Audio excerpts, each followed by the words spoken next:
Tunawasalimuni nyote popote mlipo wapenzi watazamaji wa Kibenge TV, na tunatumia fursa hii kuwakaribisheni kusikiliza awamu ya kwanza ya habari za matukio ya kila siku ya leo tarehe 29 Januari mwaka 2026, na tutakwenda kuanza na habari zinazoridima katika mashariki mwa Jamhuri ya Kidemokrasia ya Kongo, ambako muungano wa Twirwaneho Ngomino Red Tabara M23 na AFC ulikuwa umefanikiwa kuwarudisha nyuma wapiganaji wazalendo katika maeneo ya Kanguli na Naehele katika nyanda za milima mirefu za tarafani Fizi, hiyo juzi tarehe 27 Januari mwaka 2026, huku mpango wao ulikuwa ni kuelekea upande wa Lusenda na Lweba, na hii njia ya Lusenda na Lweba ingeweza kuwafungulia njia zinazoelekea mji wa Uvira na Baraka.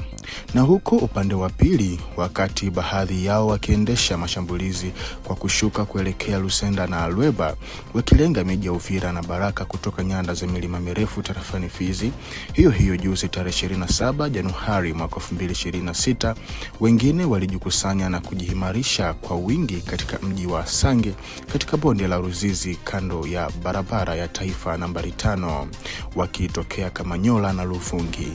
Na kwa hapa tahadhari kubwa ilihitajika kwa jeshi la taifa FARDC ambalo lingepaswa kuimarisha wazalendo kwa kuongeza askari, silaha nzito na risasi, kukamilisha nguvu ya anga ikiwemo ndege zisizo na rubani yani drone na ndege zingine za kivita kama Sukhoi na vifaa vingine vya anga ili kuzuia kusonga mbele kwa wahasi hawa. Ndipo hiyo jana tarehe 28 Januari mwaka 2026, vikosi vingi kutoka kwa jeshi la taifa FARDC kwenye kitengo cha Hibu wakiwa na ushirika wa vikosi vya wapiganaji wa Zalendo wamefanikiwa kurejesha udhibiti wa maeneo ya Kanguli, Bikiaka na Naehele katika nyanda za milima mirefu za Fizi.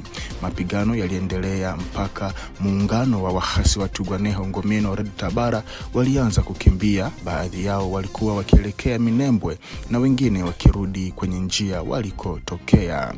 Serikali ya Kongo zinapaswa kutumia kila njia inayowezekana ili kuwafukuza hadi Minembwe na maeneo jirani, kwa sababu watu hao wa Twirwaneho Red Tabara na Ngomino sio vikundi vya kujilinda ama autodefense kama anavyodai Bwana Moise Nyarugabo, bali ni vikundi vya kimkakati vilivyoundwa ili kuvuruga amani nchini Kongo na kutetea maslahi ya Rwanda kama alivyo yeye mwenyewe Moise Nyarugabo. Na ingelikuwa sawa huko Minembwe na maeneo ya jirani waachwe wanawake, watoto na wazee pekee, kwa sababu takriban vijana wote tayari wameshajiunga na muungano wa M23, AFC na RDF. Katika wakati huu ambao Moise Nyarugabo anatumia Twirwaneho na Red Tabara kwa kutaka kuteka maeneo katika nyanda za milima mirefu ya Fizi kama vile Kanguli, Bikiaka na Naehele na kuendelea kupitia Lusenda hadi Lweba kwa lengo la kufikia kwenye vilima vinavyozunguka mji wa Uvira na Baraka ili kuanzisha mashambulizi, watu wote na shirika zote duniani bado zinabaki kimya. Hakuna ambaye anakiongelea hicho kitu, hakuna ambaye anashutumu ama hakuna ambaye anamlahumu kwa kufanya vitendo hivyo. Yeye mwenyewe alipo anafurahia sana hali hiyo, lakini pale ambapo FARDC na wazalendo watakapoimarisha ngome zao ili kuendesha mashambulizi na kujibu kwa nguvu, ndipo lawama na shutuma za kila aina zitasikika kutoka pande zote za dunia. Isitoshe, Twirwaneho Red Tabara hawapo peke yao, kwa sababu wakati wa kuanguka kwa mji wa Uvira wanajeshi wengi wa Rwanda walielekea Minembwe ili waende kusaidia hao wahasi upande huo. Walikuwa wakipanga kuteka mji wa Baraka ili iwe rahisi kwao kuanzisha mashambulizi kuelekea Kalemi. Na wale waliokwenda Minembwe walipanga kuelekea Kilembwe ili kuteka maeneo ya Force Bendera. Hata hivyo, upinzani katika eneo la Fizi pamoja na kurejeshwa kwa mji wa Uvira na FARDC wazalendo kumevuruga kabisa hesabu na mipango yao. Na kwa upande wa tarafa la Uvira, muungano huo wa M23 AFC RDF umeanzisha mashambulizi kwenye mistari mitatu ya mapambano. Mkikumbuka vizuri, kuna siku baadhi ya vyanzo vingi vya habari viliripoti kuhusu kupita kwa wanajeshi wa muungano wa M23 AFC RDF waliotoka Lemera kuelekea Mulenge na Mugaja, wakielekea Kitundu, kilima kinachoangalia mji wa Uvira. Na sasa hiyo jana tarehe 28 Januari mwaka 2026, wahasi hao walishuka kutoka Mugaja na kuanzisha mashambulizi dhidi ya ngome za wazalendo katika vijiji vya Kahamba na Kashatu kwenye nyanda za milima mifupi tarafani Uvira. Tukumbushe ya kwamba kijiji cha Kahamba kiko kwenye vilima vinavyoangalia grupema ya Runingu. Huko vikosi vingine vya wahasi hao wa M23 AFC RDF vilivyotoka katika mji wa Sange vilianzisha mashambulizi katika maeneo ya Biriba na Runingu kando ya barabara ya taifa nambari 5. Na tukumbushe ya kwamba Biriba na Runingu ni maeneo yaliyoko kati ya mji wa Sange na ule wa Kiliba. Na kwa kufuatia mapigano haya, takwimu na habari zingine bado hazijulikana ila tunafanya utafiti na baadaye tutawaletea habari ya mambo yalivyopatikana maeneo hayo. Na huko mjini Bukavu hiyo jana tarehe 28 Januari mwaka 2026, wanajeshi wa Rwanda RDF wamefanya uporaji katika ofisi za DGD ya Bukavu. Vifaa vyote vya ofisi vya DGD ya Bukavu vimeporwa na kuhamishwa nchini Rwanda kupitia wahasi hao.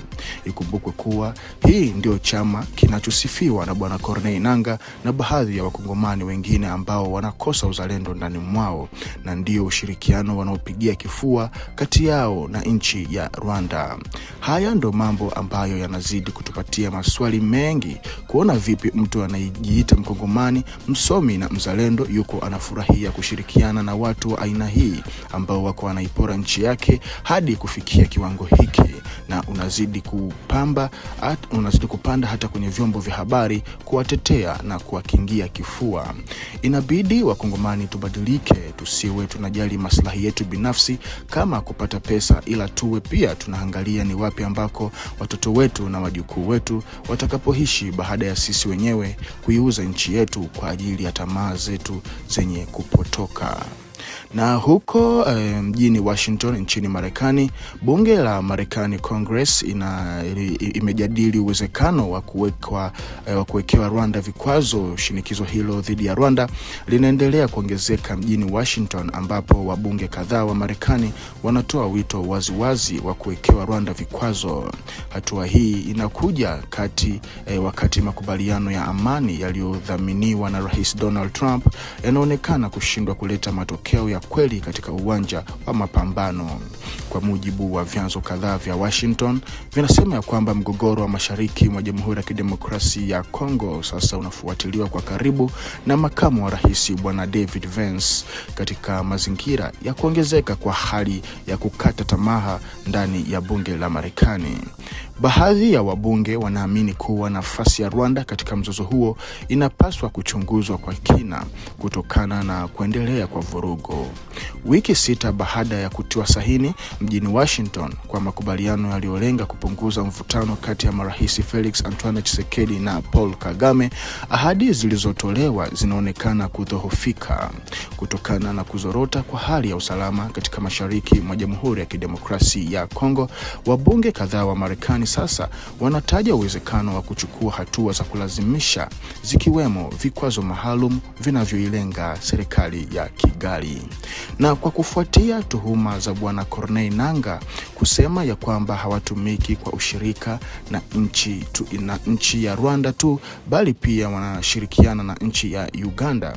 Hiyo jana tarehe 28 Januari mwaka 2026, kupitia kwa waziri wake wa mambo ya nje Jenerali Odongo Abubakar Jeje, serikali ya Uganda imekanusha vikali madai ya kuwepo kwa ushirikiano wao kati ya Kampala na wahasi wa M23 AFC kama ilivyodaiwa na mratibu wa kundi hilo la wahasi Bwana Corneille Nangaa. Hata hivyo, Uganda imesisitiza kuwa inashirikiana na serikali ya Jamhuri ya Kidemokrasia ya Kongo katika operesheni za kuwatafuta na kuwaangamiza wahasi wa IDF ambao ni tishio kwa usalama wa nchi zote mbili. Aidha, Kampala imemtaka Corneille Nangaa kukubali wajibu wake kuhusu uhalifu uliofanyika nchini RDC kwa ushirikiano na Rwanda badala ya kujaribu kuzituhumu nchi nyingine. Na kwa taarifa hii, mpenzi mtazamaji wa Kibenge TV, ndiko ambako tunakwenda kuweka nukta ya kwanza kwenye awamu ya kwanza ya habari za matukio ya kila siku. Zidi kuambatana nasi hapa kwenye TV yako kwa kuzidi kuhabarika zaidi. Tukutane kwa majaliwa.